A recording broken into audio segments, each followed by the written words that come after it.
राजधानी लखनऊ में मशहूर शायर मुनव्वर राना के घर देर रात यूपी पुलिस ने दस्तक दी थी। अचानक से यूं पुलिस का आना घर वालों को हैरान कर गया और कई तरीके के सवाल भी उनसे पूछे गए। लेकिन आरोप है कि पुलिस ने कुछ भी बताने से साफ इनकार कर दिया और सिर्फ घर की तलाशी लेते रहे।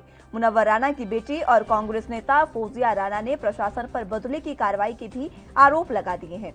कहा गया है कि उनके परिवार को परेशान किया जा रहा है, डराया जा रहा है। एक वीडियो के जरिए फौजिया राना ने सभी को मदद की अपील की है और वो कह रही हैं कि हम लोगों को बहुत परेशान किया जा रहा है। मेरे पापा बीमार हैं, परेशान हैं और प्रशासन हमारे पापा और हम लोगों से बदला ले रहा है। पुलिस बिना सर्च वारंट के घर के अंदर तक पहुंच गई है और पुलिस ने घर में बनी लाइब्रेरी की भी तलाशी ली और मेरे पिता मुनव्वर राना को घर के बाहर बैठा दिया। दावा यह भी किया गया कि पुलिस द्वारा फौजिया की 16 वर्षीय बेटी का मोबाइल फोन भी जब्त कर लिया गया और इस बारे में फौजिया राना का कहना है कि मेरी बेटी के कई फोटोज और पर्सनल चीजें उस मोबाइल में थी। पुलिस ऐसे मोबाइल को कैसे ले सकती है?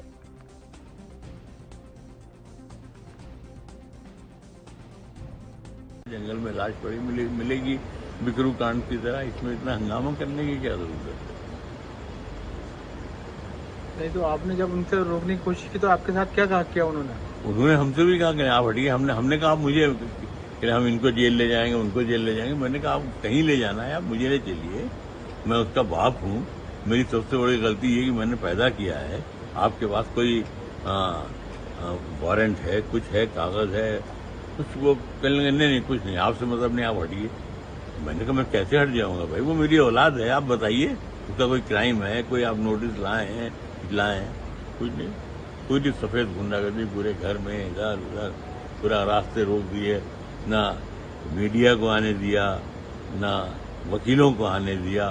सरासर गुंडागर्दी है साहब। ये तो मुनव्वर राना इस बिकरू कांड, तो ठीक है, इनमें से कोई मुझे मार भी देता और न भी मारे तो जिन हालात में मैं हूँ मैं मर जाऊंगा मैं।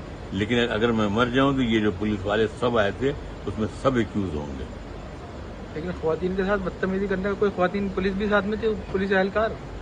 पुलिस तो एक नाम की एक कोई औरत थी, लेकिन सब गुंडागर्दी कर रहे थे। वो तो जो एक पुलिस का एक खेल होता है, ये मेरे साथ लेडीज पुलिस थी। एक पुलिस थी और 5 कमरों में घुस करके हमारी जो बिहार से जो हमारी बेटी आई हुई है उसकी लड़की से। आरजेडी नेता शिवानंद तिवारी ने किसानों को लेकर कहा है, किसानों ने सरकार से नहीं कहा था कि उनका भला किया जाए। ये जो कानून है वो किसानों पर थोपे जा रहे हैं। इसी के साथ उन्होंने मदन साहनी पर भी अपनी प्रतिक्रिया दी है। जो कह रहे हैं, जिस पीड़ा का बयान कर रहे हैं, वो पीड़ा अकेले उनकी नहीं है।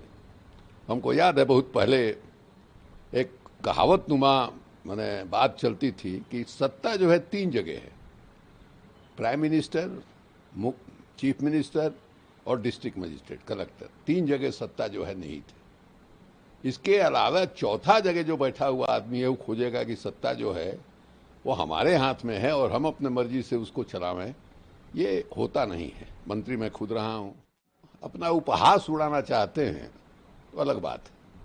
ये बात तो जब टूटी थी पिछली दफा बात, उसी समय स्पष्ट हो गया था कि इसके अलावा किसी माने तीनों कानून जो है वापस ले सरकार, इसके अलावा किसी चीज पर मानने के लिए किसान के जो नेता हैं या जो आंदोलन किसानों का हो रहा है वो तैयार नहीं है। इसलिए उसी बात को दोहराने का क्या मतलब है? आप जबरदस्ती कह रहे हैं कि किसानों का भला होगा। किसानों का भला होगा तो आपने किसानों से पूछ करके आया था। किसान आपके यहाँ दरखास्त देने गया था कि हमारे भलाई के लिए आप ऐसा कानून बना दीजिए, तो आपने उसके ऊपर कानून थोप दिया और वो कह रहा है कि नहीं भैया हमको ये कानून नहीं चाहिए, ये कानून जो है मैंने हमको बर्बाद कर देगा, हमको दिवालिया बना देगा। आप कहना कि नहीं नहीं तुम गलतफहमी में हो, ये कानून। पंजाब में बिजली संकट लगातार गहराता जा रहा है। भीषण गर्मी के बीच पंजाब में हर रोज बिजली की मांग 14,000 मेगावाट से अधिक हो गई है, जबकि आपूर्ति 12,842 मेगावाट की है।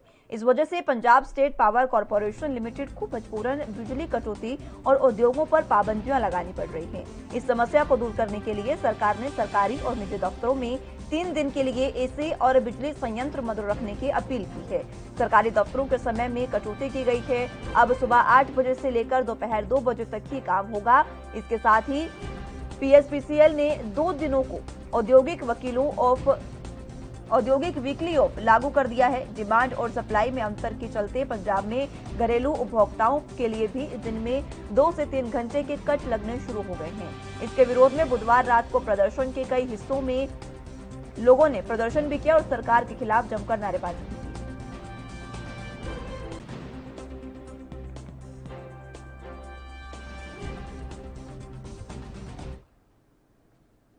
कर्नाटक प्रदेश कांग्रेस कमेटी के अध्यक्ष डीके शिवकुमार ने राज्य में कोरोना वायरस महामारी से होने वाली मौतों को लेकर बड़ा दावा किया है। डीके शिवकुमार ने कहा है कि राज्य में इस साल कोरोना से 3 लाख से ज्यादा लोगों की मौत हुई है। हमारी पार्टी उन लोगों की लिस्ट बना रही है जिन्होंने इस महामारी की वजह से दम तोड़ दिया है। उन्होंने राज्य सरकार पर आरोप लगाया कि सरकार मौत के आंकड़ों को छुपाने का काम कर रही है। शिवकुमार के मुताबिक इस साल महामारी के कारण 3 लाख से अधिक लोग मारे गए हैं, जबकि सरकार का आधिकारिक आंकड़ा 35,000 से ज्यादा है। डीके शिवकुमार ने कहा कि मौत का आंकड़ा रखना जरूरी है। अगर सरकार ऐसा नहीं करती है तो हम घर घर जाकर पिछले साल और इस साल मरने वालों की सूची तैयार करेंगे और हम उन्हें मुआवजा दिलाने की भी कोशिश करेंगे। शिवकुमार ने आगे कहा कि हम लोगों ने उन परिवारों की लिस्ट बनाई है जिन्हें कोरोना मृत्यु प्रमाण पत्र नहीं मिला है। हमारी पार्टी के कार्यकर्ता अधिकारियों पर प्रमाण पत्र जारी करने का दबाव बनाएंगे, जिसका इस्तेमाल सरकार से मुआवजे का दावा करने के लिए किया जाएगा।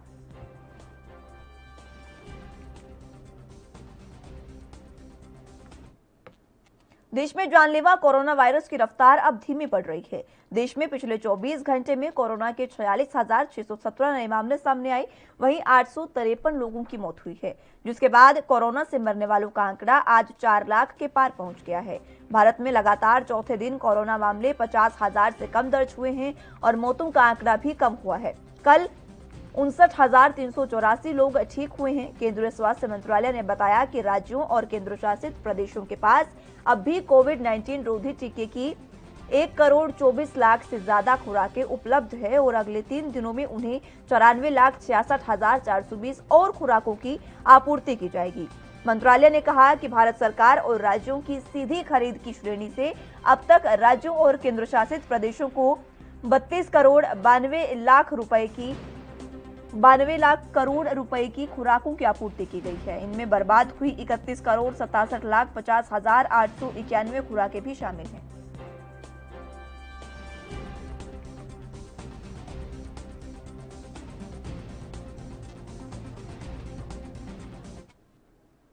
दिल्ली में कोरोना वायरस से संक्रमित 4 और मरीजों की मौत हो गई है। वहीं संक्रमण के 91 नए मामले सामने आए हैं और संक्रमण दर 0.12% रही। स्वास्थ्य विभाग की ओर से जारी बुलेटिन में ये जानकारी दी गई है। राष्ट्रीय राजधानी में बीते दिन भी संक्रमण दर 0.12% थी और 94 नए मामले सामने आए थे, जबकि 6 मरीजों की मौत हो गई थी। वहीं पिछले 24 घंटे में 111 मरीज ठीक हुए हैं और ठीक होने वाले मरीजों की संख्या नए मामलों से अधिक है।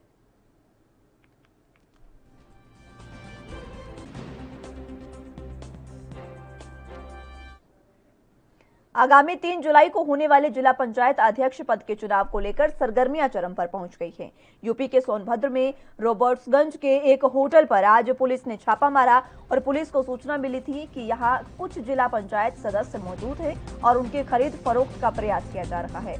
वहीं जिला पंचायत सदस्यों की खरीद फरोख्त को लेकर होटल में छापेमारी के दौरान सीओ सदर समेत भारी पुलिस बल ने मौके पर पहुंचकर तलाशी ली है। इस दौरान होटल में अफरा तफरी का माहौल रहा। पुलिस ने वहां खड़ी गाड़ियों की भी तलाशी ली है। पुलिस को सूचना मिली थी कि यहां कुछ जिला पंचायत सदस्य मौजूद हैं, इनकी खरीद फरोख्त का प्रयास किया जा रहा है।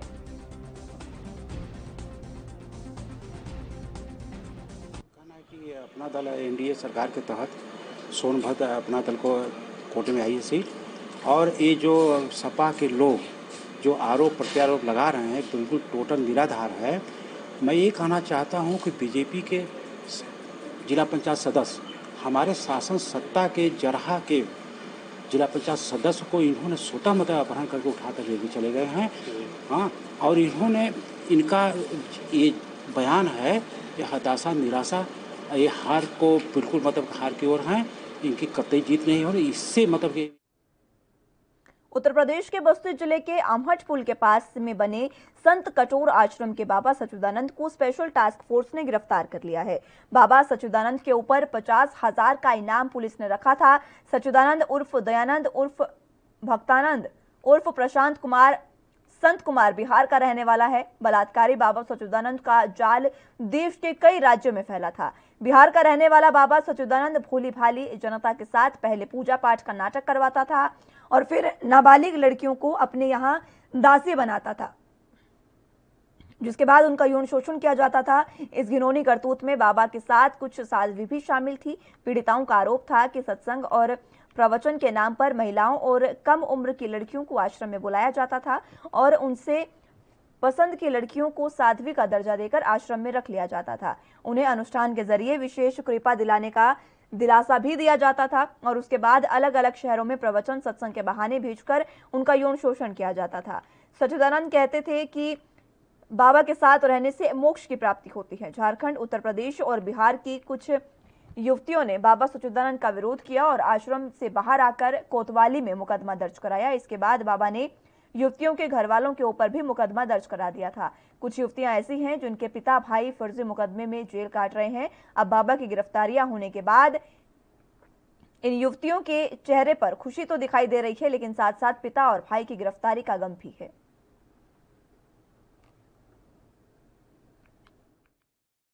थाना कोतवाली जनपद बस्ती के वांछित अभियुक्त सच्चिदानंद, जिसको विभिन्न नामों दयानंद, भक्तानंद, प्रशांत कुमार व संत कुमार के नाम से जाना जाता था, को यूपीएसटीएफ और थाना कोतवाली बस्ती की संयुक्त टीम द्वारा जनपद मुरादाबाद से दिनांक 30/6/2021 को गिरफ्तार किया गया है।